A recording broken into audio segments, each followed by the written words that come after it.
Karibu tena mtazamaji. Na sasa Kenya na China zinafanya juhudi za kuimarisha zaidi ushirikiano wao katika mipango ya kuwawezesha vijana na wanawake kupitia uwekezaji zaidi katika sekta ya ubunifu.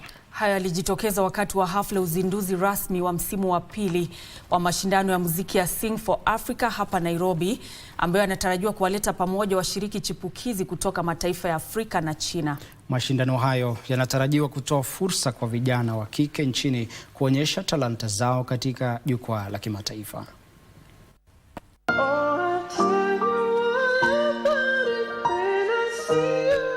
Muziki, vipaji na fursa mpya zilidhihirika na kutawala jukwaa jijini Nairobi, huku Kenya na China zikiendelea kuimarisha ushirikiano kati yao. Even bolder.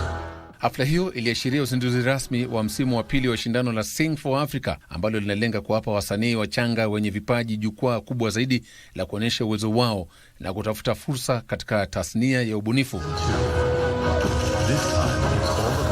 Programs like Sing for Africa not only highlight talent but also offer tangible pathways for young women and men to turn creative passion into sustainable livelihoods, cross-border collaboration and social advocacy. Shindano hilo linatarajiwa kuwaleta pamoja washirika vijana kutoka kote barani Afrika na China na kuwasaidia kukuza vipaji vyao na kutumia vyema nafasi ya ubunifu ili kuimarisha kazi zao. Our vision is to ensure that we bring in mentors from the industry.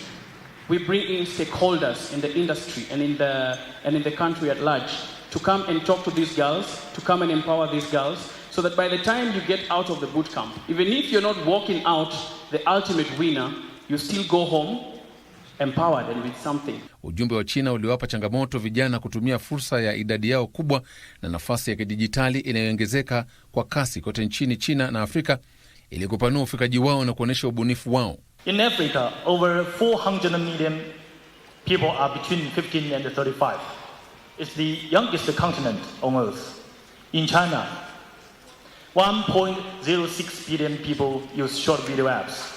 These platforms are part of everyday life now, and hundreds of millions of young people are on them, saying hello to the world. Ushirikiano huo pia ulienea hadi kwa taasisi za elimu ya juu, huku chuo kikuu cha Nairobi na chuo kikuu cha Rongo vikianzisha ukuruba ili kuimarisha ushirikiano katika elimu na kubadilishana watu. Mpango huo unawadia huku bara la Afrika na Jamhuri ya Watu wa China zikiadhimisha miaka 70 ya urafiki, ushirikiano na maono ya pamoja, huku pande zote mbili zikitafuta kuimarisha uhusiano kupitia elimu, utamaduni na uwezeshaji wa vijana. Sing for Africa Season 2 coming soon.